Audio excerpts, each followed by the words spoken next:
Punta na po tayo dito sa harapan para po mag-worship sa Panginoon. Ayan. So mamaya, meron tayong time na mag-chika-chika.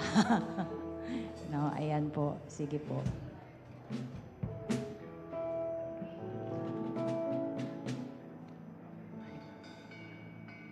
Alright, please settle down po para po makapag-worship na tayo sa ating Panginoon this morning. Ayan. Alright, so excited po ba ang lahat? Amen! Ayan, dahil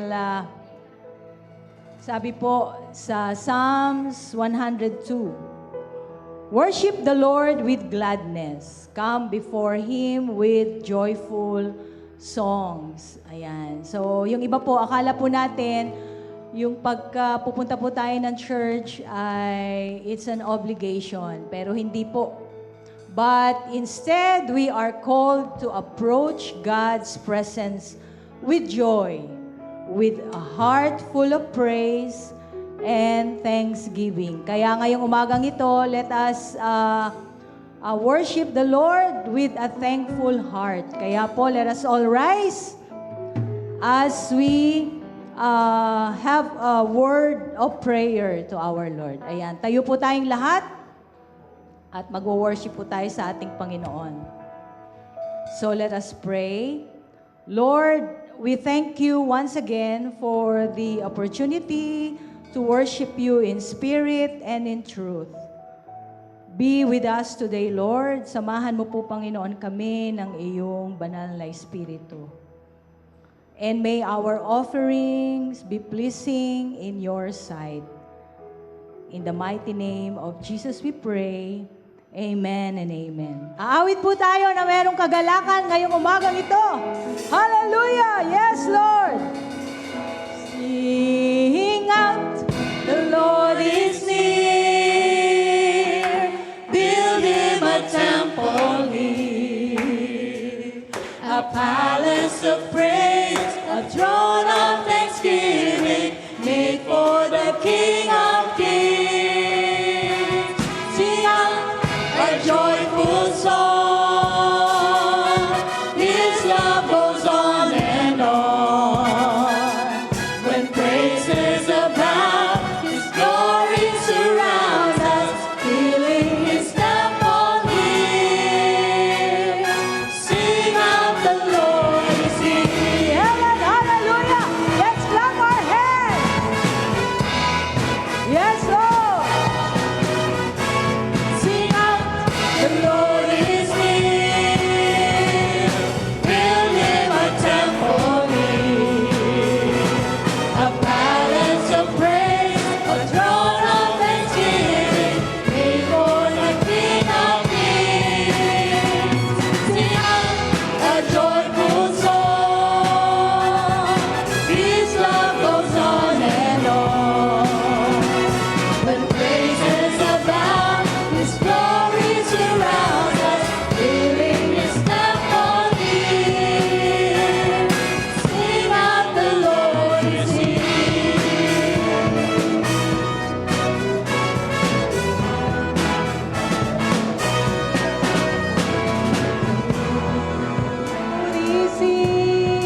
we've come to worship together as one, with music and singing. Rejoice in all that the Father has done. Let's lift up an offering. Sing out, the Lord is here. Build him a temple here, a palace of praise, a throne of thanksgiving, before the King of Kings. Sing out a joyful song. His love goes on and on. When praises abound, His glory surrounds us, filling His temple here. Sing out, the Lord is here.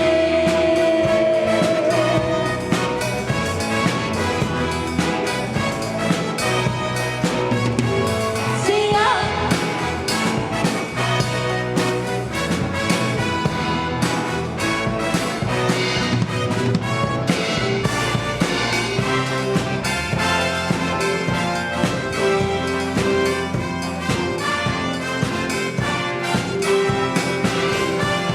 Sing out, the Lord is here.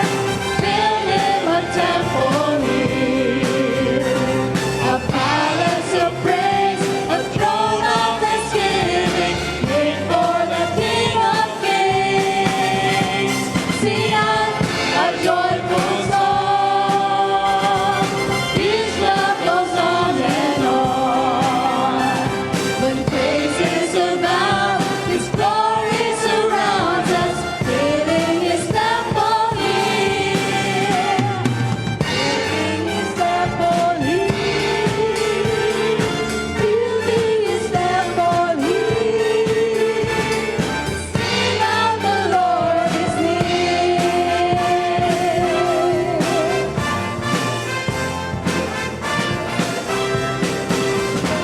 Sing out.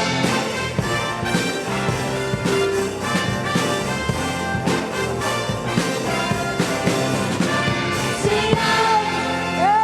Hallelujah. Yes, thank you, Lord. Thank you, Jesus.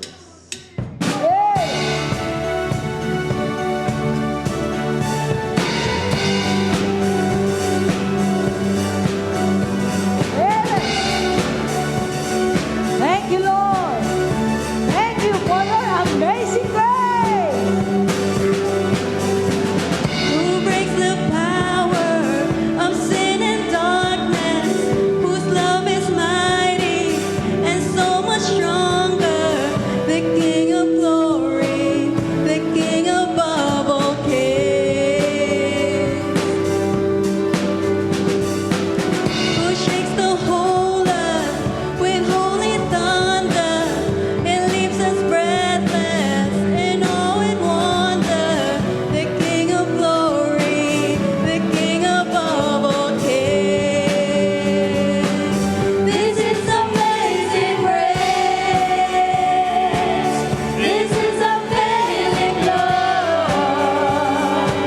That you would take my place. That you would bear my cross. You laid down your life. That I would be set free. Amen. Hallelujah. Thank you, Lord. Jesus, I sing for all that you've done for me. Yes, Jesus.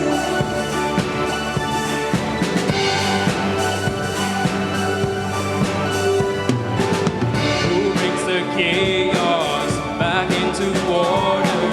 Who makes the orphan a son and daughter?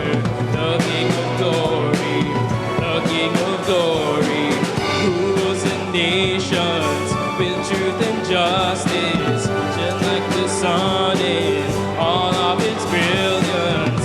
It's King of glory, the King above all kings. This is amazing grace.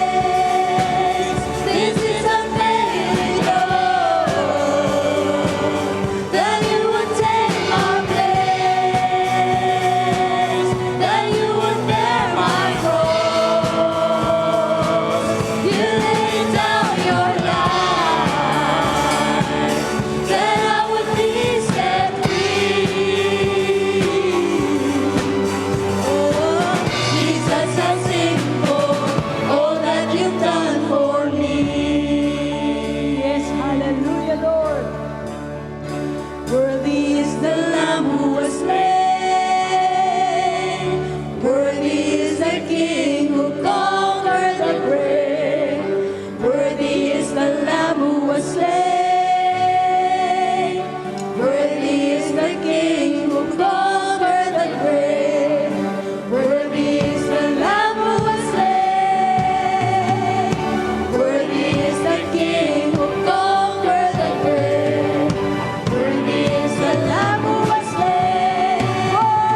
Yes, Jesus. Thank you, Lord, for your amazing grace. Ayan po.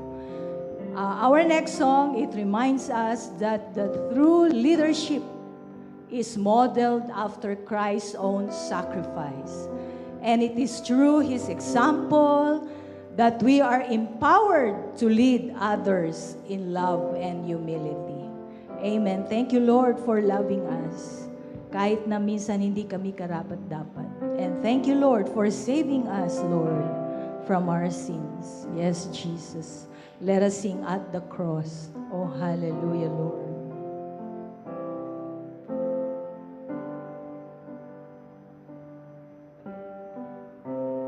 Oh Lord, you've searched me. You know my way.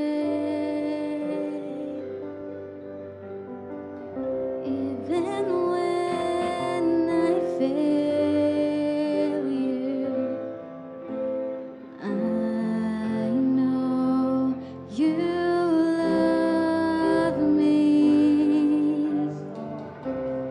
Your holy presence surrounding me.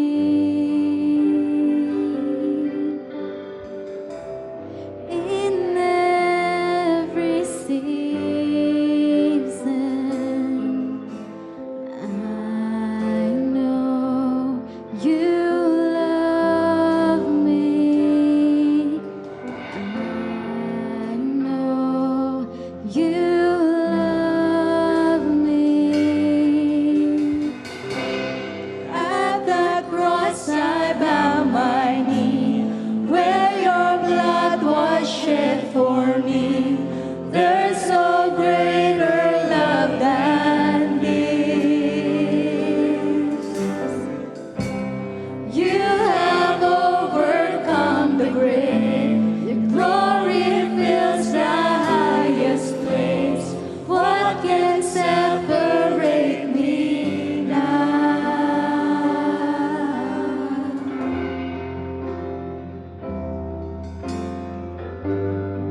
Yes, Lord. Yes, Jesus. Hallelujah. Thank you, Lord. Thank you, Lord, in your everlasting love toward us. May we be inspired to share how you save us and lead others to Christ. Thank you, Jesus. Thank you, Lord. Wala kaming ibang sasabihin kundi, salamat po, Panginoon, dahil niligtas mo kami sa aming mga kasalanan. Kaya kami nandito sa iglesia mo dahil sa kaligtasan na aming nakamit. Thank you, Jesus. Thank you, Lord. In Jesus' name we pray. Amen and amen. Thank you, Father.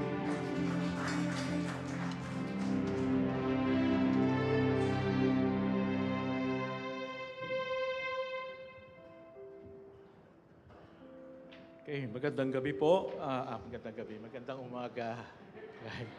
Mukhang inaantok pa ako.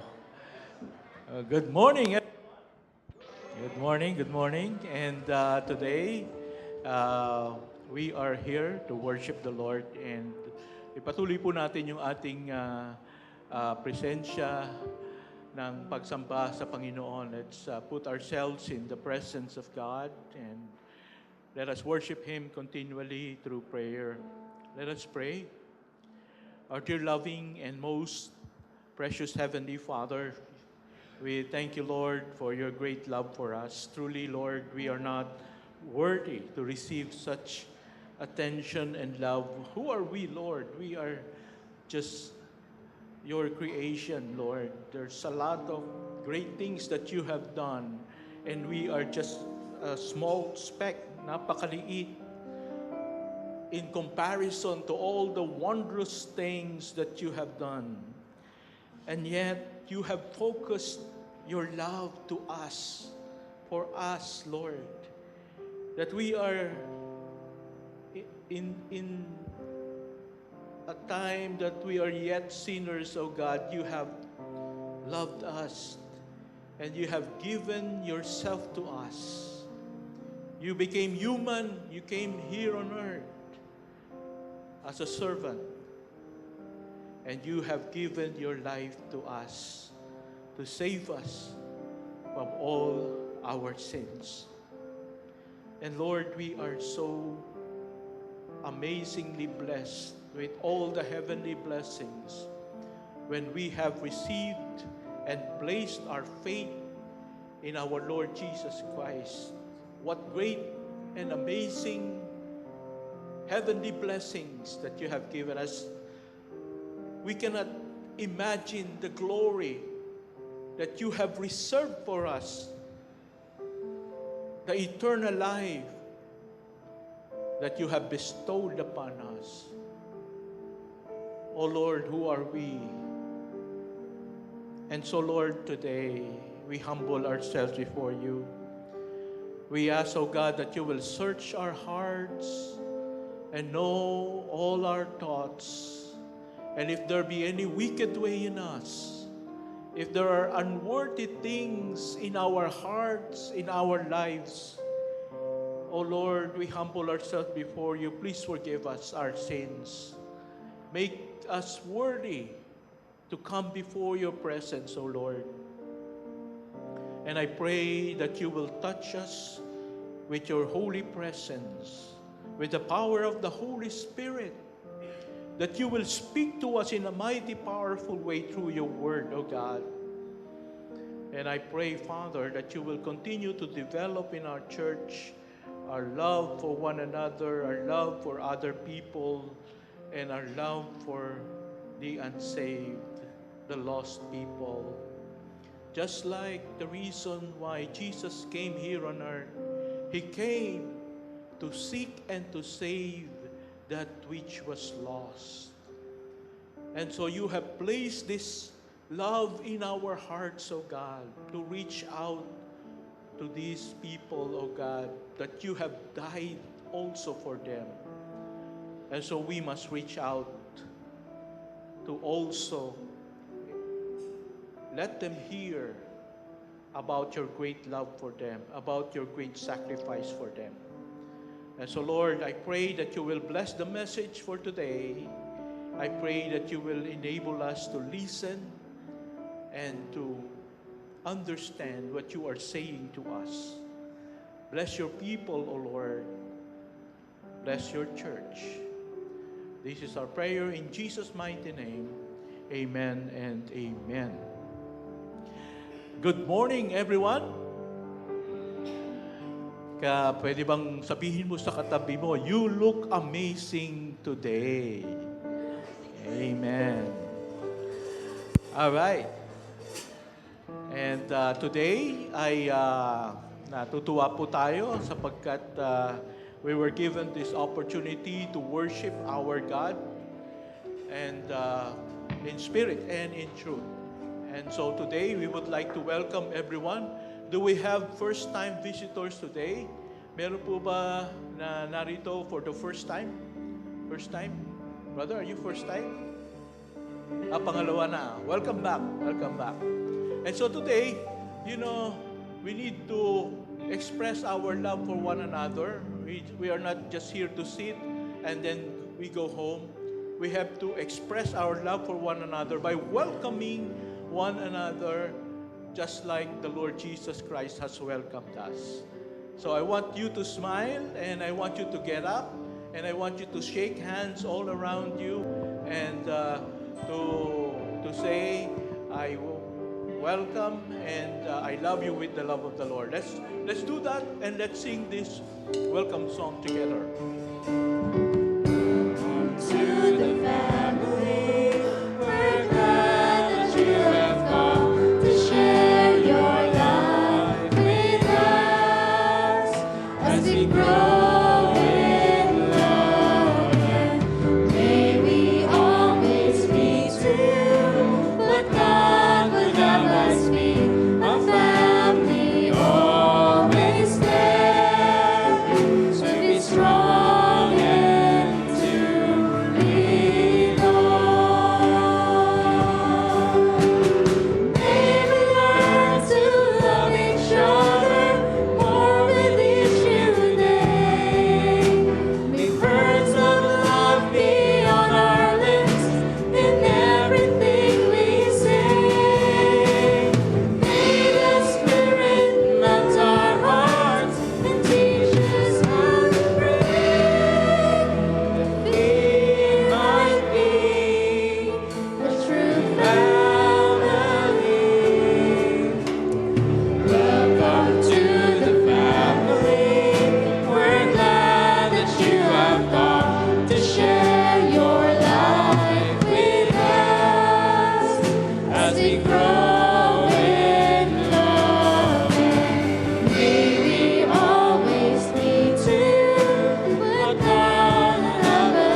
Today we'll be having our worship and giving.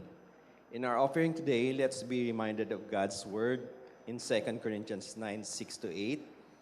In Tagalog version, tandaan ninyo ito, ang naghahasik ng konti ay umaani ng konti, at ang naghahasik ng marami ay umaani ng marami.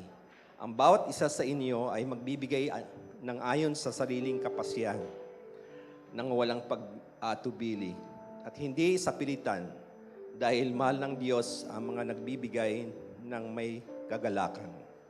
At magagawa ng Diyos na ibigay sa inyo ang higit pa sa inyong mga pangangailangan, para sa lahat ng panahon ay maging sapat kayo sa lahat ng bagay at lagi ninyong matulungan ang iba.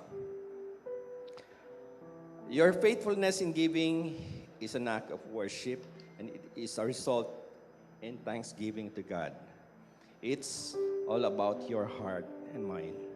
If you are here with us in person today, we invite you to drop your tithes and offerings in the box located at the back of your left side, doon po sa likod. And for those who prefer to give online, or if you are joining us virtually, you can do so through the church account shown in the screen. Your contribution, no matter the size, is a seed that God will bless abundantly. We trust that He will multiply these gifts for His glory and expansion of His kingdom.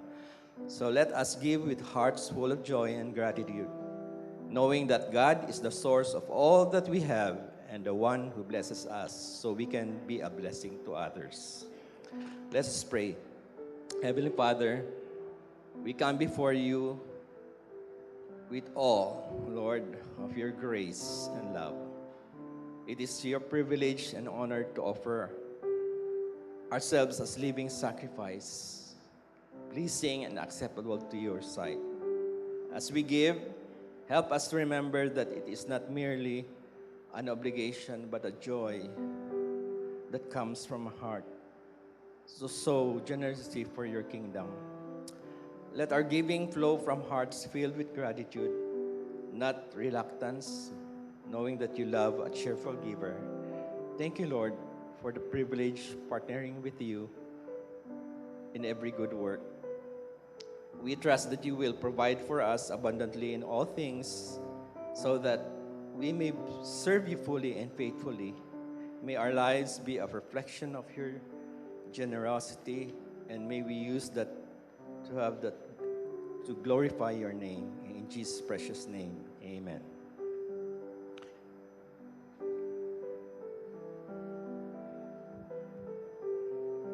We can give now our tithes and offering.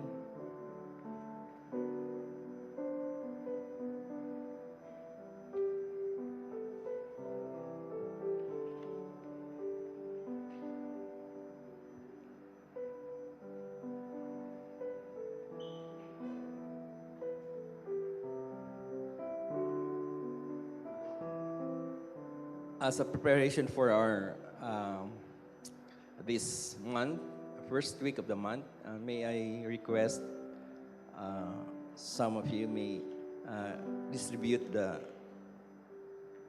bread and the okay.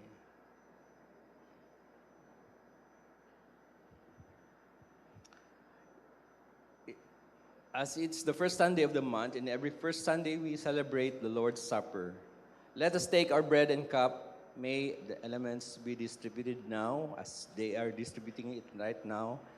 May they continue. As far as often as you eat this bread and drink the cup, you proclaim the Lord's death until He comes. When we come together to observe the Lord's Supper, we commemorate what Jesus did on the cross. Jesus died on the cross to save us from sin and bring us close to God. He offered His life for the forgiveness of sin. He died and rose back to life and ascended to heaven. So we believers faithfully wait for His return. We shall continue to observe the Lord's Supper until He comes. When Jesus comes again, it will be in glory, and we will be with the Lord forever. So then, whoever eats the bread or drinks the cup the Lord is in an unworthy manner will be guilty of sinning against the body and the blood of the Lord. Everyone ought to examine themselves before they eat the bread and drink from the cup. For anyone who eats and drinks without discerning the body eats and drinks judgments on himself. At this moment, let us humbly examine ourselves before the Lord and ask for forgiveness, to search our hearts and reveal to us all our unconfessed sins. Let us humbly ask for His mercy and forgiveness, and let's have a moment to pray to God for forgiveness and thank Him for His unconditional love and for His mercy and grace.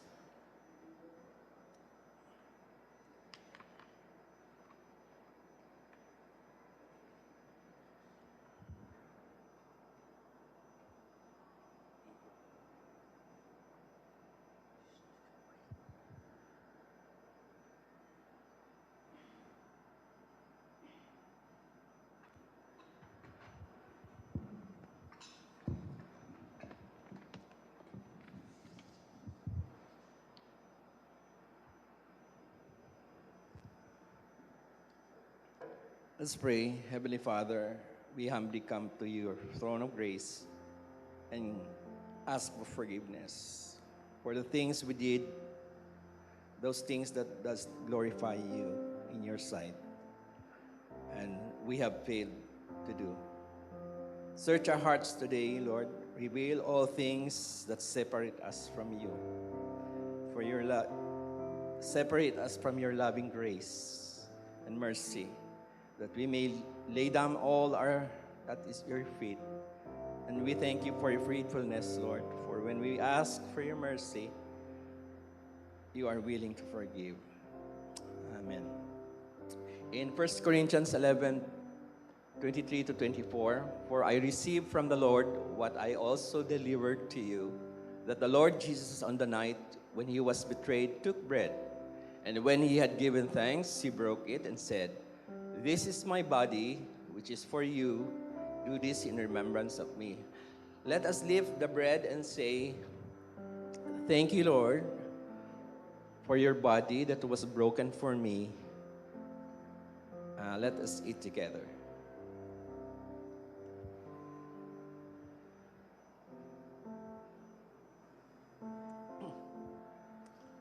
In 1 Corinthians 11:25, in the same way, after supper, he took the cup and saying, "This cup is the new covenant in my blood.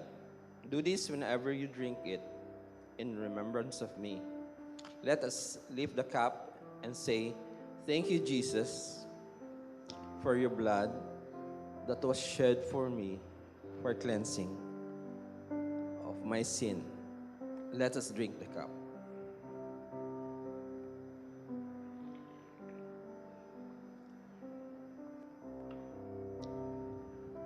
Let us pray. Thank you, Lord, for loving us, for extending your grace and mercy towards us. Thank you for dying on the cross, bearing our sins, and saving us from the penalty, which is death. We honor your sacrifice on the cross, and we do celebrate your ascending to heaven. Help us to be faithful to you more and more each day, as we wait for the day that you will be coming back again. Lord, we thank you for this blessing. It's your gift, and we thank you. In Jesus' name we pray. Amen.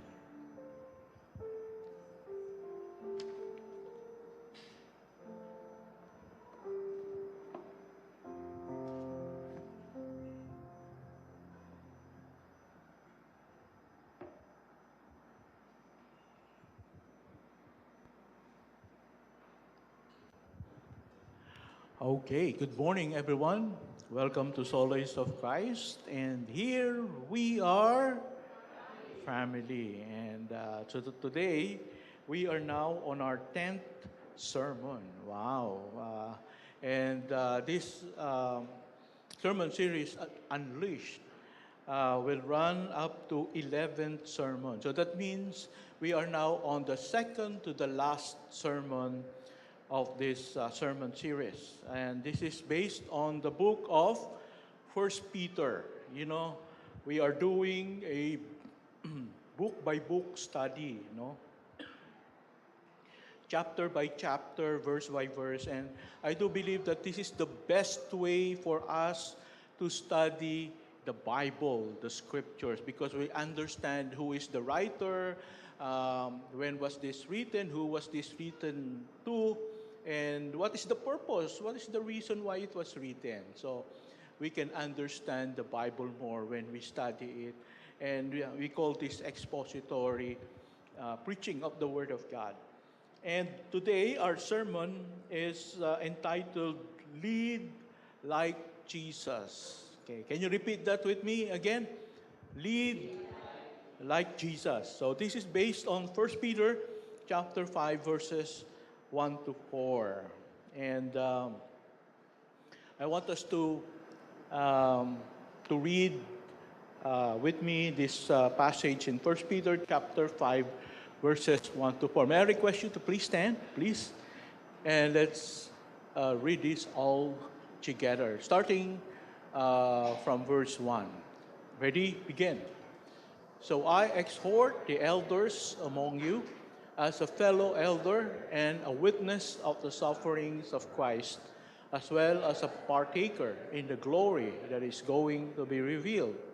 Shepherd the flock of God that is among you, exercise oversight, not under compulsion, but willingly, as God would have you, not for shameful gain, but eagerly, not domineering over those in your charge, but being examples to the flock.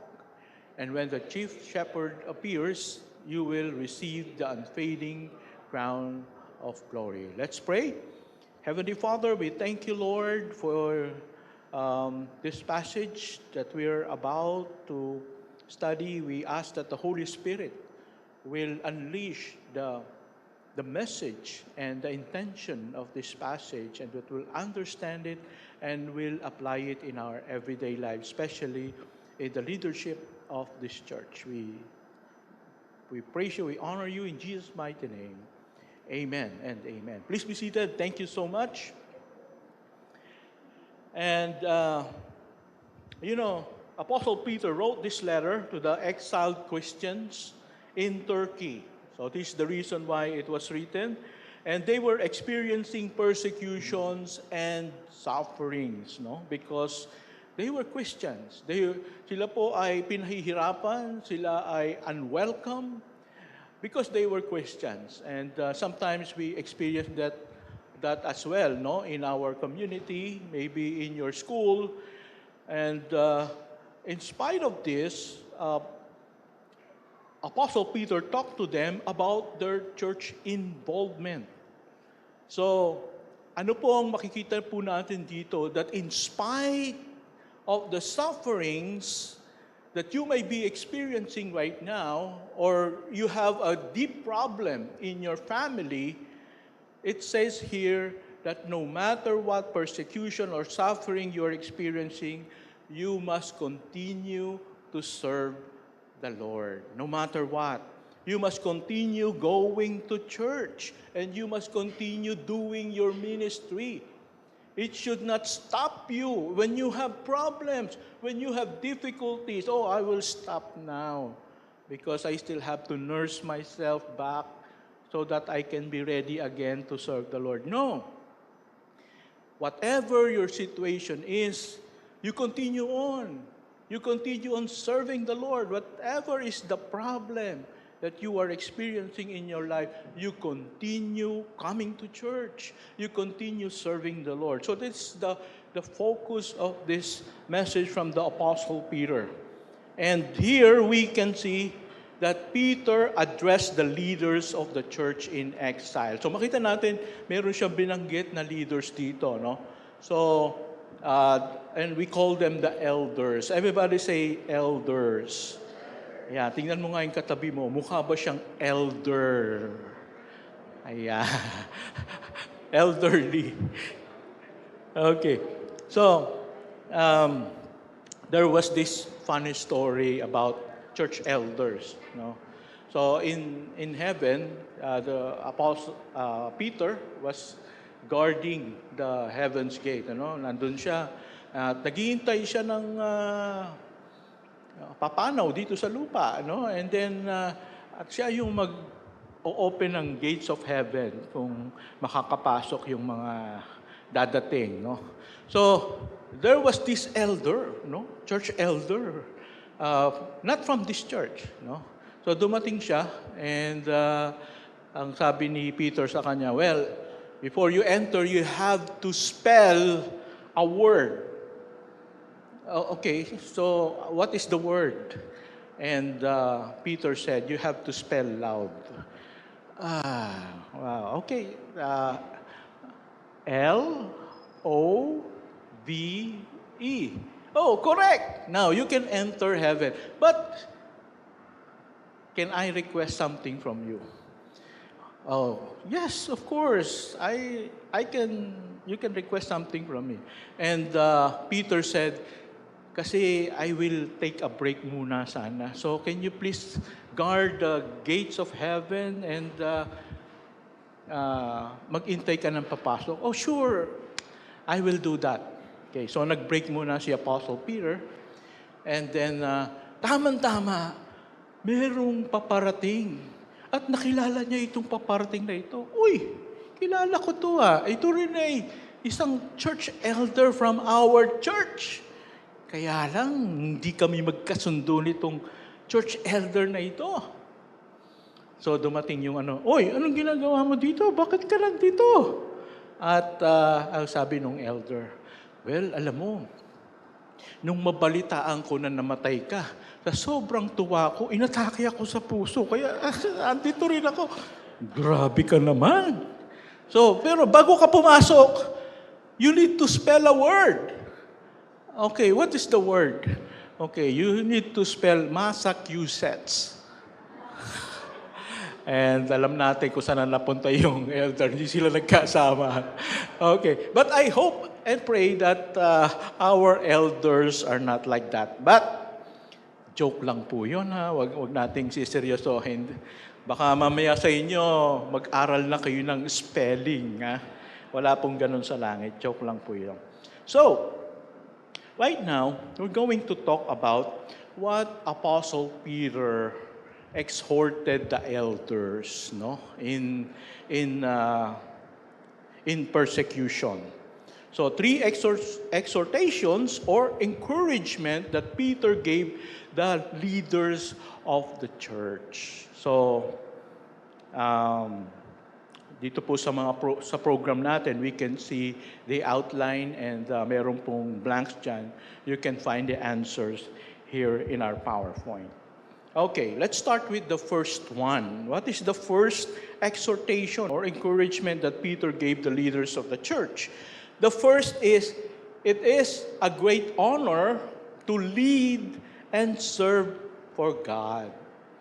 Okay, it's a great honor to lead and serve for God. As we can see that Peter himself called himself as a fellow elder. So can you imagine if you are an elder, you are also just like the Apostle Peter because he was a fellow elder with you, meaning he is an elder himself. So as an apostle, he was also an elder himself. So an elder, in Greek, it's presbyteros. Originally means a mature old wise man. Kaya nakita nga natin yung word na elder from the word old. Older, elder. All right?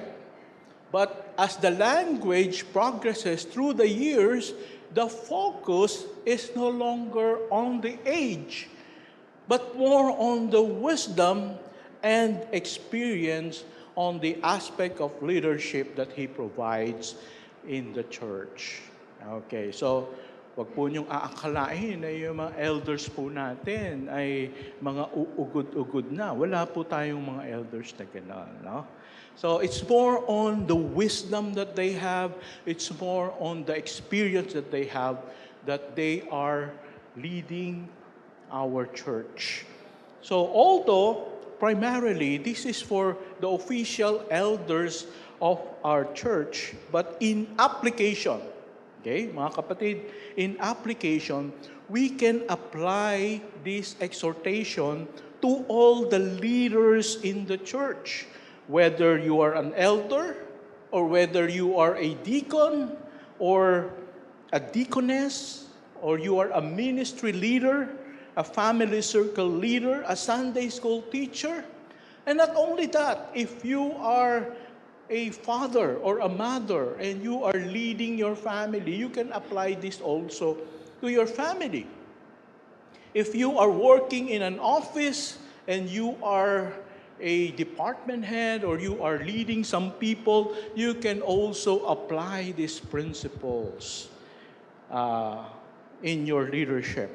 So this is for you. Sabihin mo nga sa katabi mo, this is for you. Okay, wag nating sabihin na, ay, hindi na ako makikinig para sa mga elders lang pala yan. No, this is for all of us. This is for me. This is for you. This is for all of us. So, I want you to know that if you made the choice to serve the Lord in whatever capacity, you made the right choice because it is honorable.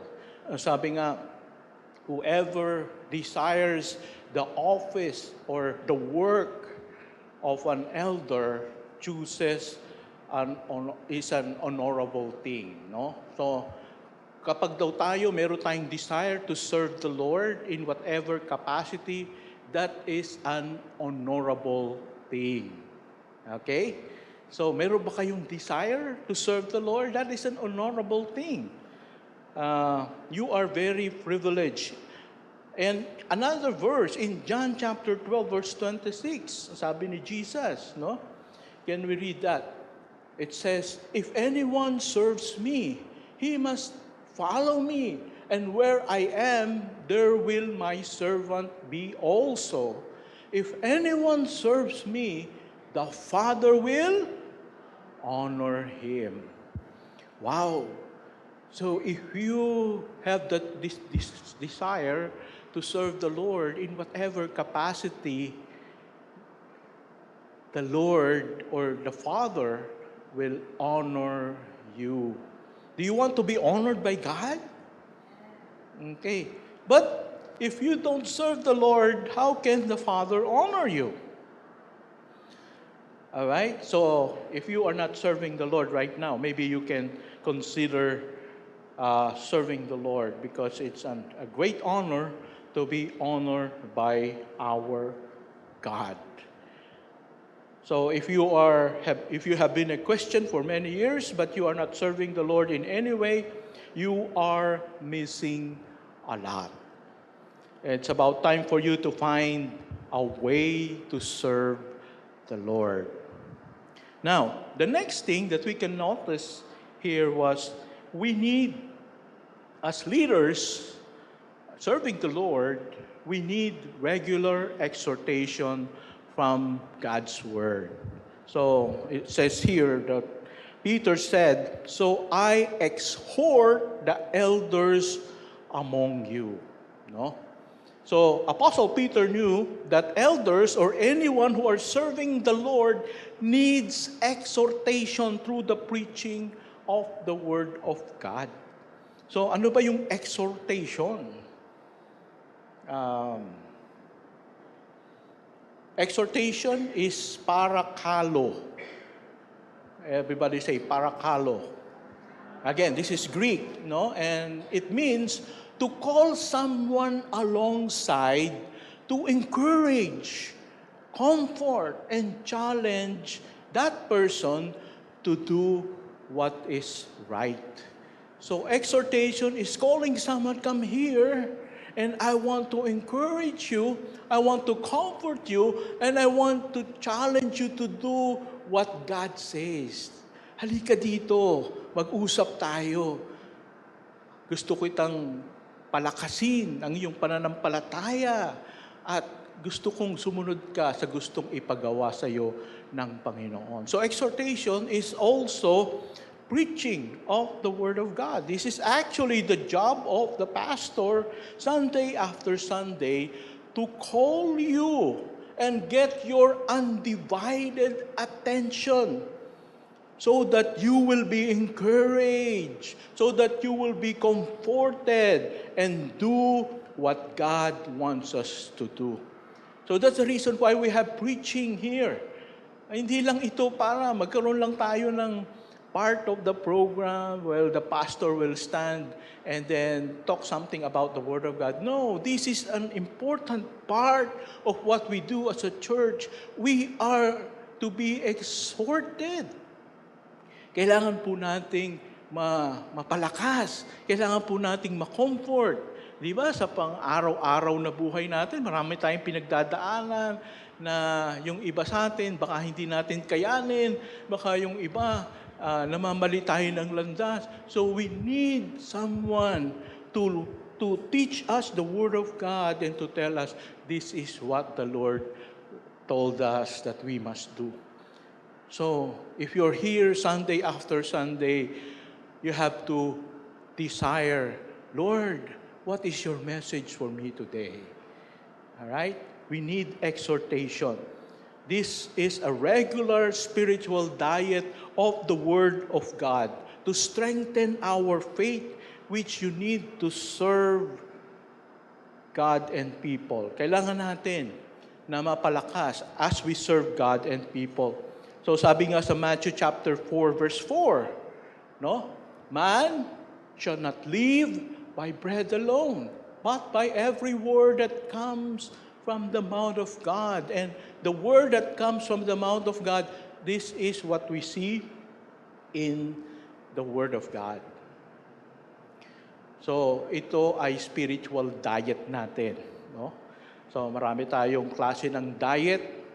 Yung mga gustong magpapayat, merong diet. Yung gustong magpataba, merong diet. No? So, ganun din spiritually, we need all kinds of diet. And we need to have a regular diet from the Word of God. Because as we minister to people, you cannot give what you don't have. As we minister to our students, if you're a Sunday school teacher, you cannot teach the children what you do not have.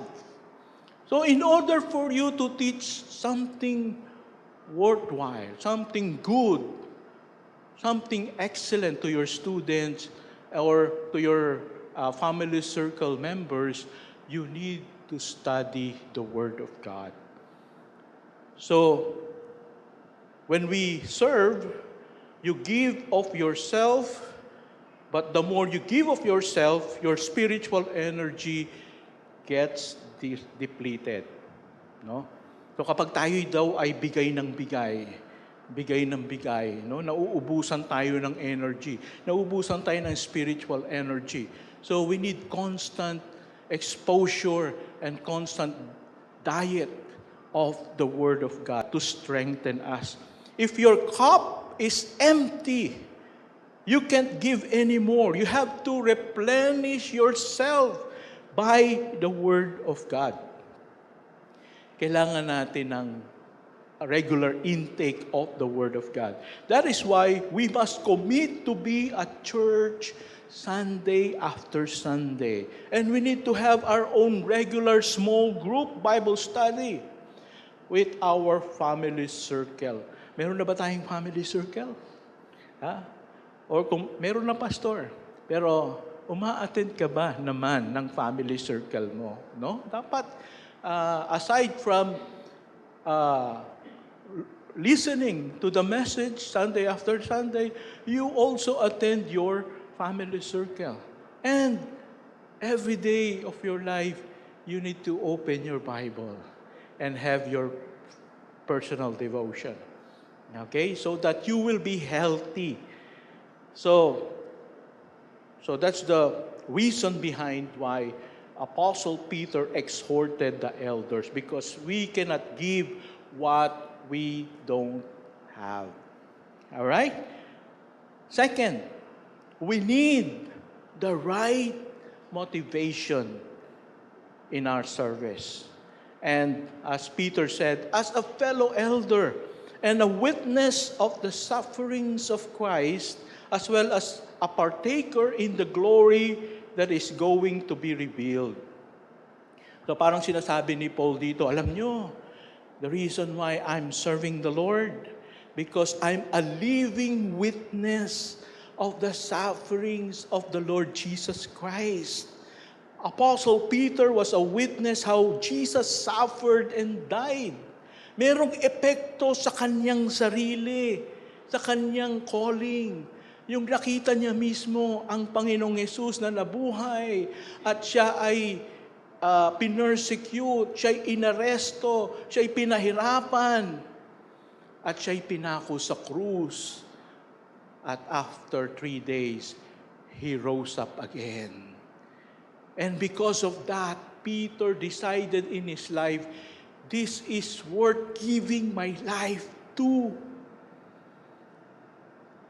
I am willing to leave my career in fishing industry so that I can serve the one who gave his life for me. You know, that was the reason also before my ambition is to become an architect. I want to create beautiful houses. Mahilig po akong magtingin-tingin ng mga magagandang designs ng mga bahay. Gusto kong i-design to. Gusto kong magkaroon ng pera. Gusto kong makilala. But then one time in my life, I realized that my Lord Jesus Christ died for my sins. I don't deserve forgiveness, but He loved me and He died for me. And so I am willing to give my life to Him as well. Gusto kong ibigay ang buhay ko sa paglilingkod sa Panginoon. And so I decided to enter the seminary. All right? And so that's the reason, no? We need to realize that, Jesus died for me. And because of that, I will serve Him. And also, sabi din ni Peter, no? As well, I am a partaker in the glory that is going to be revealed. Alam niyo po, nakita din ni Peter yung kalwalhatian ng ating Panginoon.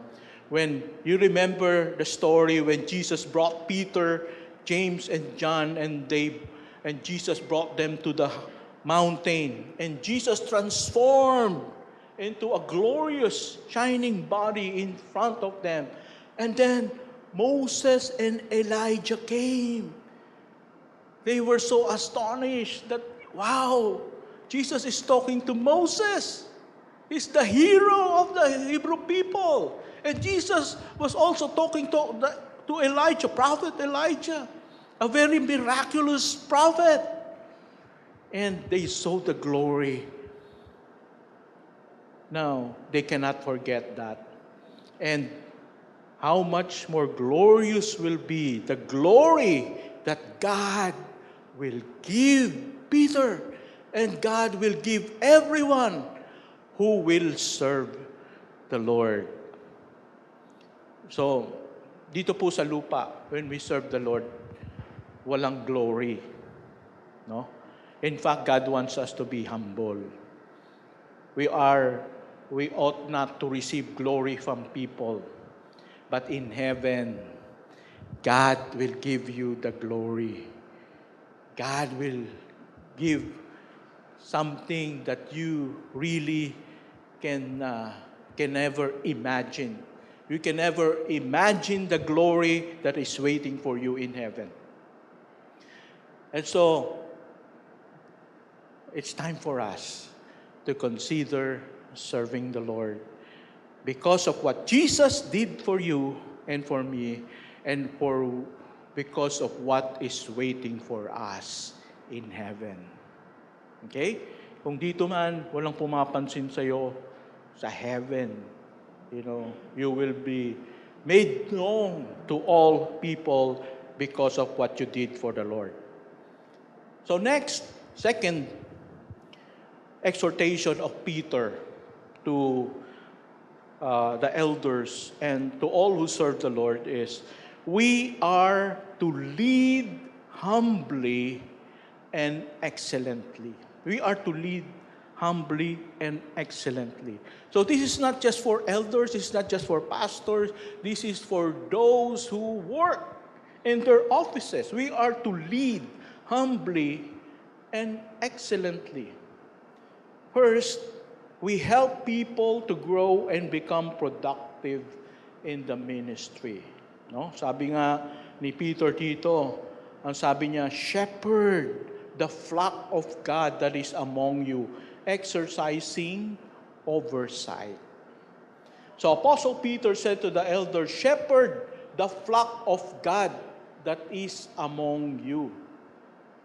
Alam niyo po, the word shepherd here was used as a verb, but it comes from the noun shepherd. Tao po ito, no? Isang tao na nag-aalaga ng, anong inaalagaan ng shepherd? Tupa. Pwede rin kambing, no? Which is the lowliest job opportunity during that time. So they herd, they guard, they feed the sheep, and it's not a lucrative job. So why did Peter use the term shepherd to describe what the elder should do? Pwede naman niyang gamitin yung example ng general. I want you to become a general to the people of God. No.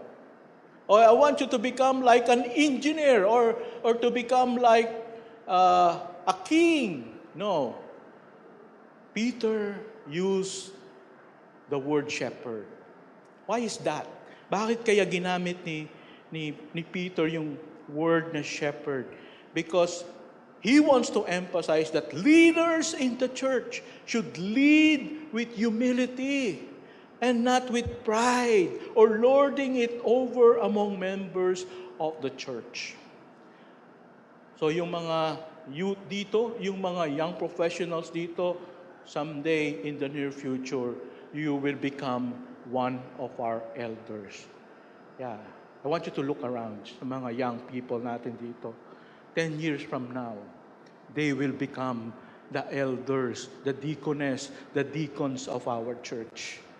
But I want to remind you that this is not for you to attain glory. You are to do this with humility.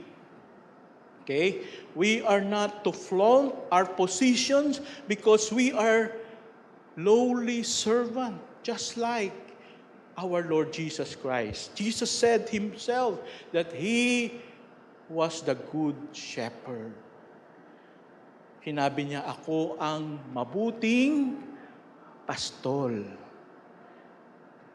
So, pinapakita sa atin dito that even Jesus himself, he gave an example of humility when he washed the feet of the disciples. Can you imagine the Lord Jesus being the rabbi, the teacher, rose up and then washed the feet of all the disciples? Alam niyo, yung time na yun, wala pang rubber shoes. Anong mga kasuotan nila sa paa nila? Sandals. At wala pang aspalto, wala pang simento ang kalsada. No? Maalikabok. So can you imagine after a whole day of walking and walking and walking, and then nakaupo na sila. Can you imagine the kind of feet na meron yung mga disciples? Baka 1 inch ang kapal ng alikabok. Pag hinugasan mo yon, magkakaroon ng putik, diba? So, masyadong marumi. But even Jesus himself was able to do that nang walang reklamo because he is humble. So that should be the leadership that we do here in our church. We must be willing to do menial tasks and to do it humbly. Na kahit na maliit na bagay, kahit na walang nakakakita sa atin, we should be willing to do those things. Okay, another thing why Peter used the word shepherd is shepherds do not take care of sheep just to make them comfortable as pets. Yan. So, ang mga shepherd, hindi lang inalagaan yung mga sheep para may pet sila. What is the reason why shepherd takes care of the sheep? Ano kaya? The reason is for them to reproduce more sheep. Because yung nakukuha sa sheep? Wool. No? Para sa pangmalamig na panahon, ginagamit yung wool.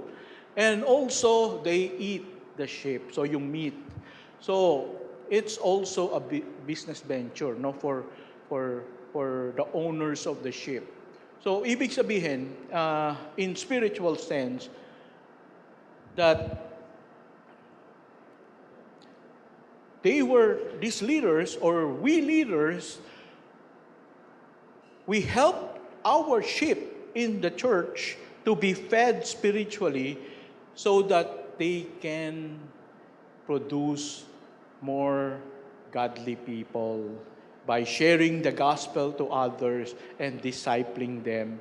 So that is actually what God wants us to do as leaders in the church. We disciple our members through our family circles and the Word of God so that in turn they can reach out to their family, to their friends, and share Jesus with them so that they can also know Christ and be saved.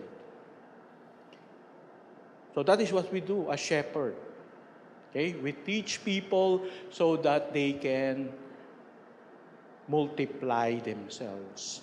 In 2 Timothy chapter 2, verse 2, it says, Paul said, "And what you have heard from me in the presence of many witnesses, entrust to faithful men who will be able to teach others also." So this is what we are doing here in this church, and this is what you must do to others.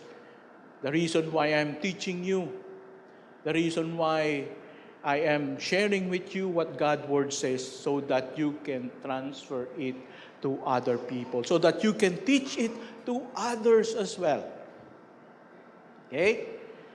So, hindi ka lang nandito para makinig. Kung hindi, kailangan i-transfer mo yung napakinggan mo sa iba. Pastor, ano mangyayari kapag nakikinig lang ako? Kasi yun lang naman talaga ang gusto ko why I'm coming to church. I just want to listen. I don't want to share it with others. You know what will happen to you?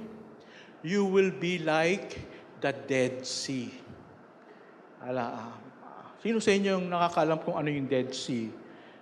It's a place in Israel, the lowest part of the world.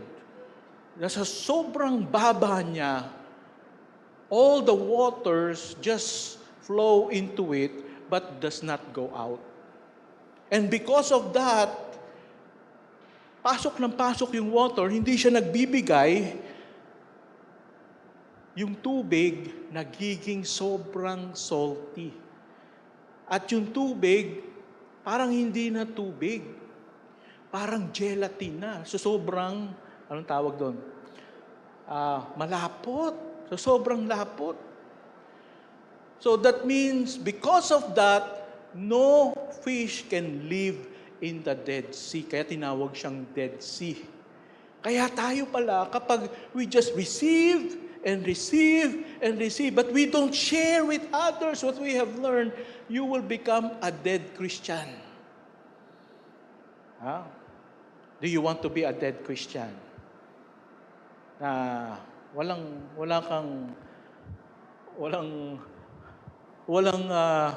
value na naibibigay sa iba because you are not sharing what you are learning. All right? So God wants every one of us here at SCC to experience sharing Jesus and leading people to Jesus, being involved in serving in the ministries at our church. So this is God's standard for our church. Okay? Letter B. We also serve with initiative and with integrity. Okay? It says here, not under compulsion, but willingly, as God would have you, not for shameful gain, but eagerly, not domineering over those in your charge, but being examples to the flock. So Apostle Peter said that elders should lead and not serve under compulsion. Hindi dapat pinupwersa. Hindi dapat tinutulak ng pastor or nagsiserve because of guilt. Sige ka, pag hindi ka nag-serve, Wala kang reward. Oh, ganun ba? Sige na nga. Parang napipilitan. Yan. So dapat daw hindi ganun. Dapat daw ay we should have our own initiative. Na tayo mismo, we want to serve. Tayo mismo, we have the desire, the excitement, the passion. I want to serve the Lord. Kumusta ka na, kapatid? Meron ka bang desire? Meron ka bang passion? Meron ka bang initiative to serve the Lord? Alright? So, and even, sometimes we experience some bad response from people in the church that we serve, we still continue to do our ministry with love and humility. Minsan kahit na hindi maganda yung response ng mga tao na ating pinaglilingkuran. Sabi dito, dapat nandun pa rin yung eagerness, nandun pa rin yung passion, nandun pa rin yung desire to serve the Lord. And we serve not for shameful gain. So, ang pagsuserve kay Lord, hindi para sa ating personal na kapakanan. Para tayo'y kumita ng salapi. No? And that's one thing that I decided in my life. That, yes, alam nyo, una, nag-struggle talaga ako in my calling, as a pastor. Because I was thinking, Lord, if I'm going to be a pastor, alam ko naman, I have known a lot of pastors and they were struggling financially, so I'm going to be like them. And there's parang, of course, the things that I desire to experience, I desire to travel, that cannot happen because, the salary of the pastor will not allow it. But then I said, yes, Lord, in spite that it might not happen to me, I'm still willing to serve you. But you know what? God is good. Because even though I have give up ko na yung mga yon, but God is so good. He is using people and He's blessing our children so that kahit na we cannot do it with our own salary, they can sponsor us, and gagawin ko na rin po ito para ipaalam sa inyo. Magbabakasyon po ulit ako. 1 month lang po, 1 month lang. So this is a sponsored vacation. Wow! By my eldest son. So we'll be going to Australia again. Singapore muna and then Australia. And this is the blessing of the Lord. Amen? So kahit pala, yes, Lord, I'm willing to follow you. Kahit alam ko, no shameful gain for pastors. We should not aspire for those things. But God will give it to you if you serve the Lord. Amen? Okay. So, praise be to God. Nagpaalam na ako Papayagan niyo ba ako? 1 month lang naman po. Okay. Sige. And, sabi din dito, Peter said, we serve not for shameful gain, not domineering, but being good examples to others. So, dapat din pala tayo ay maging example as leaders. Because we won't have credibility and integrity as a leader if we will not serve as example. So let me also use this opportunity.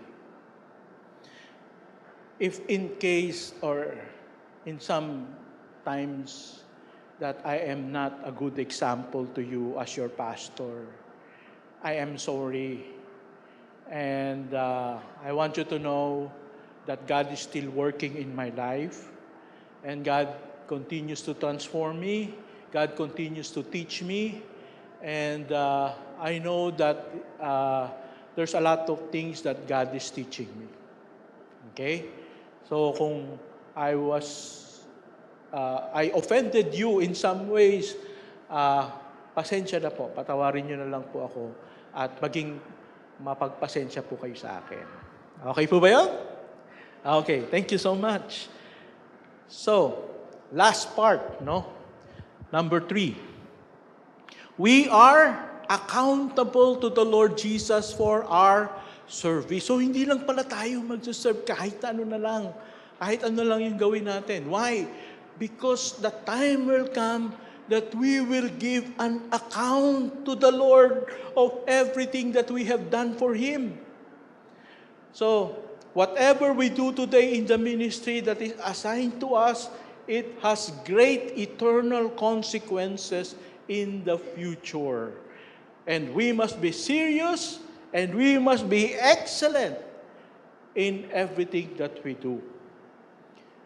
And the first thing that Peter said was, our Lord Jesus is coming back to receive our reports. Sabi nga dito, when the chief shepherds appear. So we are all shepherds, we are taking care of the flock, but our chief shepherd is our Lord Jesus Christ. And we will report back to Him everything that we have done. So, can you imagine, I need to think, hey, a time will come that the Lord Jesus will call me. Andito ba si Ephraim Dizon Pascual? Billions of people, ano? Andito po, halika dito sa harapan. Can you imagine? Excuse me po. Tapos nandito ka harapan ni Lord. Okay, you report to me what you have done while you are here, what you were on earth. How would you feel if that would happen to us? But not only to me, but also to you. It says here that when the chief shepherd appears, we will report to him everything that we have done. Not only the pastor, not only the missionaries, not only the elders, but those who have received the Lord Jesus Christ, you will face the Lord. And God is going to ask you, report, what have you done for me? Ano ang sasabihin mo? Lord, nakikinig po ako kay pastor. Okay? Nakaupo po ako sa church. Okay? Nagkakapi po ako sa church. Kumakain po ako ng pandesal. Ano pa? Nagtatights po ako. Ano pa? Naubusan ka na lang i-report, ano? So, if you're going to report to the Creator of the universe, the one who created you for a purpose, and you have nothing to report, how would that feel? Di ba? Lord, ang dami ko pong trabaho sa opisina. No. I'm not talking about that. I'm talking about what you have done for me, for the souls. Anong ginawa mo para sa akin? Meron ka bang nadala na mga kaluluwa para sa akin? Siguro, I don't know, kung sa heaven, pagpapawisan ka pa, no? Pero baka pawis na pawis tayo ng malamig. No? So, something to think about, mga kapatid. Because Jesus is coming back to receive our reports. And in Revelation chapter 22, verse 12, Jesus said, "Look, I am coming soon. My reward is with me, and I will give to each person according to what they have done." The Lord will reward us according to what we have done for Him. Pero kung nakaupo lang tayo, would that be rewarded? I'm not sure. But according to what we have done for the Lord, He will reward us. And lastly, Jesus will reward us in accordance to our fruitfulness and faithfulness. You will receive the unfading crown of glory. Wow! Ano daw ang matatanggap natin? Unfading crown of glory. Pastor, hindi naman ako mahilig sa crown eh. Actually, hindi na uso ang crown ngayon. So, I'm not really excited about having a crown. Well, it's not just a crown. Sabihin mo nga sa katabi mo, it's not just the crown. Crown signifies rulership. Crown signifies authority. It means that as part of the crown that God is going to give you, He will give you cities to rule. Just like the parable of the 10 minas. Let's close with this. Next slide, please. Basahin natin. This is a parable, and it says, when he returned, having received the kingdom, he ordered his servants to whom he had given the money to be called to him, that he might know what they had gained by doing business. The first came before him saying, Lord, your mina, that's money, during that time, has made 10 minas more. And he said to him, well done, good servant, because you have been faithful in a very little. You shall have authority over 10 cities. Wow!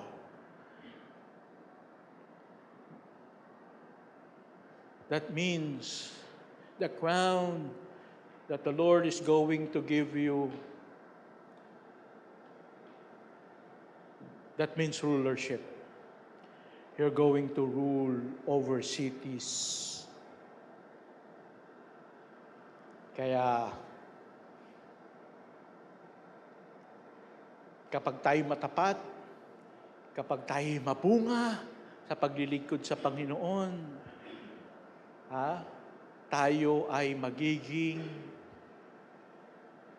tagapanguna ng mga lungsod. Pero, kung wala tayong nagawa para kay Lord, anong mangyayari sa atin? Next slide, please. Then another came, saying, Lord, here is your mina, which I kept laid away in a handkerchief. Tinago ko po yung talent, yung ability, yung opportunity na pinagkaloob niyo sa akin. For I was afraid of you because you are a severe man. You take what you did not deposit and reap what you did not sow. And he said to him, I will condemn you with your own words, you wicked servant. You knew that I was a severe man, taking what I did not deposit and reaping what I did not sow. Why then did you not put my money in the bank? And at my coming, I might have collected it with interest. Did you not put my money in the bank? At my coming, I might have collected it with interest. And he said to those who stood by, take the mina from him and give it to the one who has 10 minas. And they said to him, Lord, he has 10 minas already. I tell you that to everyone who has, more will be given. But from the one who has not, even what he has will be taken away. Wow! Kapag pala hindi natin ginagamit yung opportunity, yung ability, yung talent na pinagkaloob sa atin ni Lord, bukod sa wala pa tayong reward, ay kukunin pa kung ano yung meron tayo. So, can you imagine you are in heaven and the people in our church who are really laboring and really serving the Lord and really faithful in serving the Lord. And we see them in heaven, in new heaven and new earth, and they are governors, they lead a particular nation, or 7 cities. But you you did not serve the Lord, anong pwede natin gawin? Punta po tayo kay Pastor Benji. Sabihin ng Pastor Benji, pwede ba akong mag-apply ng barangay tanod? Pwede ba akong mag-apply ng cleaner? So can you imagine if you labor and labor here on earth, for your career, and you become wealthy, and you have, nag-retire ka ng maganda yung position mo, and you were able to build a house. But after 80 years, those things will be wiped away, no more and no more. And when you come to heaven, it's forever and ever and ever and ever where our real life is. And you have nothing. You have nothing because you chose to focus here on earth, to focus on your career here on earth, but not on what is in eternity. Mga kapatid, everything that is written in the Word of God is coming true. All the prophecies about Israel is coming true already. The wars that's happening in the Middle East is written here, and it's happening. So that means everything that is written here will come true as well. So don't think na, baka it's just words and words with no meaning. No. It's the reality. And I hope and pray that as a church, we will really take seriously our service to the Lord. I want you to close your eyes and bow your head right now. I want you to think about your life. What are you doing for the Lord right now that is worthy of reporting to the one who gave his life for you, to the one who died for you? Is there something worthy that you can report to him? Or none? Maybe it's about time for you to think about doing something worthwhile for the Lord. I'm not saying that you become a pastor. I'm not saying that you leave your work and become a missionary. Hindi po. Nasa calling din po yan. Not every one of us can be pastors. But you can do something. You can do something while serving here at SCC. And I want you to open your heart to Him. Lord, what do you want me to do right now? So I want you to pray this prayer. Lord, what do you want me to do right now?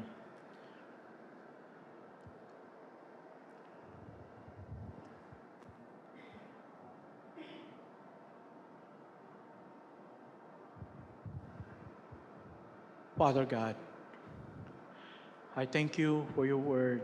Truly, it is powerful. It is the truth.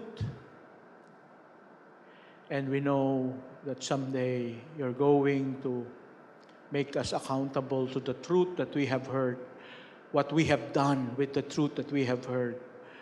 Did we obey or just shrug it off? I pray that each and every one of us here would rise up to the occasion and would make the best of the abilities, the opportunities that you have given to us. Bless us, O Lord. In Jesus' name we pray. Amen and amen. Praise be to God. So right now, I would like to call on as a application, of our message. There are those people who said, yes, we're going to give our time, our ability in serving the Lord, and we're going to do it in our Vacation Bible School. So I would like to call on our teachers, staff, volunteers for our Vacation Bible School to come here in front, and we're going to send you off. We're going to pray for you that God will use you in a mighty, powerful way to bring children at the feet of Jesus. And also the parents as well. Okay? Akyat po tayo dito.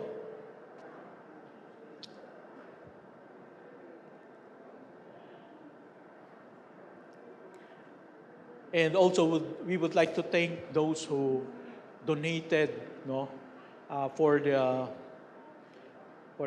Vacation Bible School. Okay, sige po, akyat tayo dito. Palakpakan po natin sila. Praise be to God for these people. And I hope that,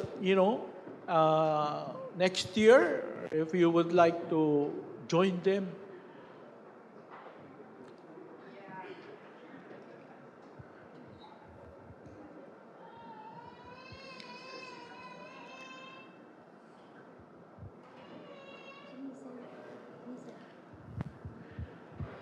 and so,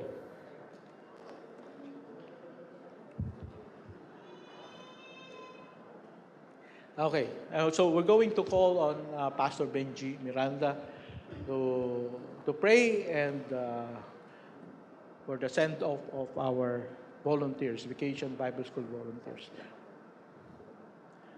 Dito po. Dito sa SEC. Sige, let's commit to the Lord our VBS staff. Sige, let's pray. Our dear Heavenly Father, how we thank you and praise you for you are the one who raises up workers, Lord God, to serve you, to honor you, to glorify you here in this church. We thank you for those who conceptualized the Vacation Bible School, the first ever here at SCC.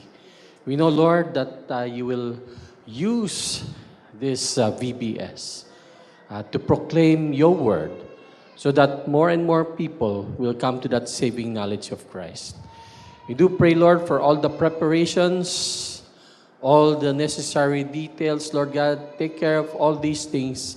And we pray, dear Lord, that as we make preparations, we will also trust in you for your provisions, for your empowerment, O God.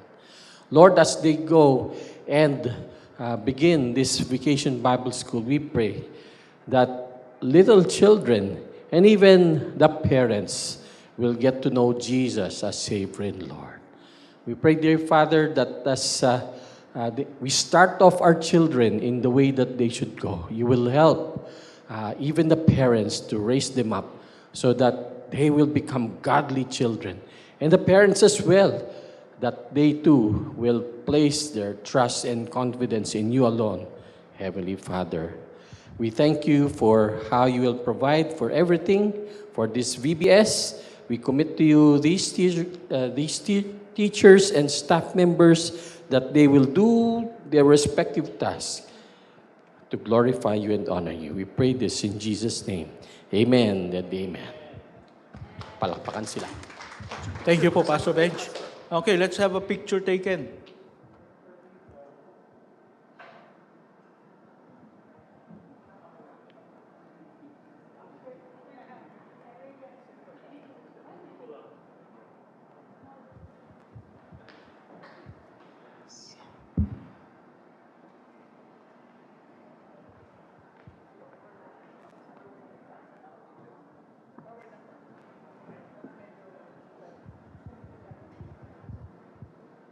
Compressed.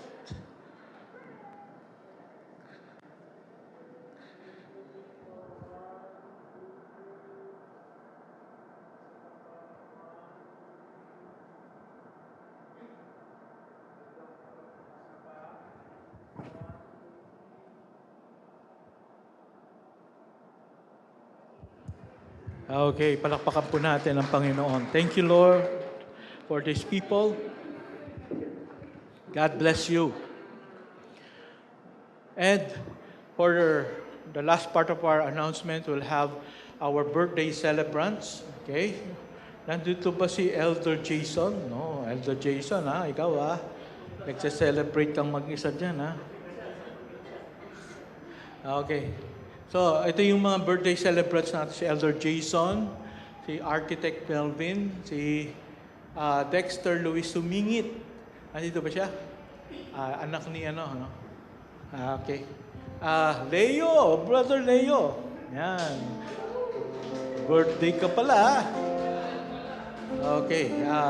Si Elder Dick Bartolo. Wala. Okay. Si Sister Joanne. Sister Joanne. Come here. Sino pa? Si Deaconess Ann Guan Lao. Come here. And Deacon Mark Malbas. Si Joshua. Wala si Joshua. Birthday pala ni Joshua. Nasa San Diego. At si Christine Sumingit. Bata siya, no? Ikaw mismo. Come here. Sister Christine. Yan. And then, si Brother Gab. Kaya lang wala si Brother Gab ngayon. Okay, we have these 3 girls. Awitan po natin sila ng happy birthday. Ready? Meron tayong The Thorn Among the Roses. Happy birthday. Ready? Sing. Happy birthday to you. Happy birthday to you. Happy birthday. Happy birthday. Happy birthday to you. Okay, sinong gusto mag-blow? Ayan. Sige. Okay, ako na lang mag-pray. Let's pray. Father God, we thank you, Lord, for our brothers and sisters who will be celebrating their birthday this month of April. I pray, Father, for your outpouring of your heavenly blessings upon them, and even financial blessings and physical blessings, health, and joy and happiness in their family. I pray that you will manifest these blessings upon their lives, O God. I pray that they will serve you faithfully and fruitfully, Father. So continue to bless their family as well. This is our prayer in Jesus' mighty name. Amen and amen. All right? So paghatian niyo po yung cake na yan. So everyone, let's all stand and let's close in a word of prayer. Let's pray.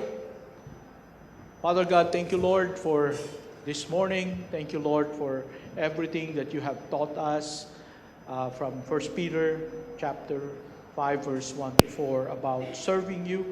And I pray that this would challenge us to use of our lives and maximize it to bring glory to you and to be productive in our ministry.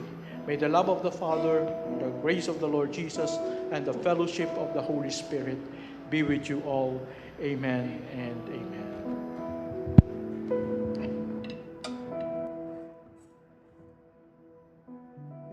Okay, thank you po, Pastor. And as we close, let us sing, This is Amazing Grace. Amen.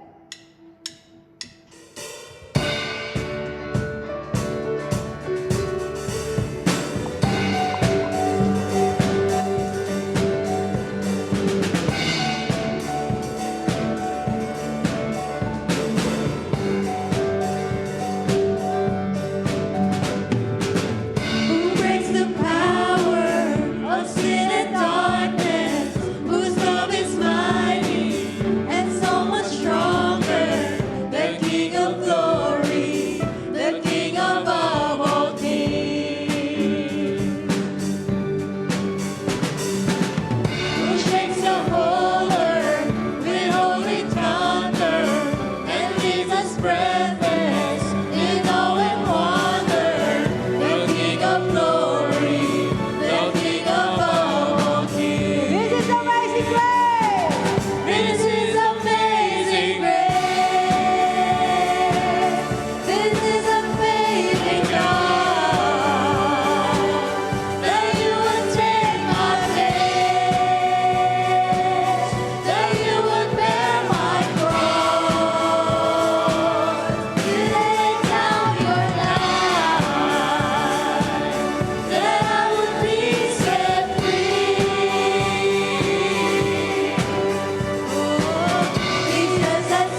magandang umaga pong muli.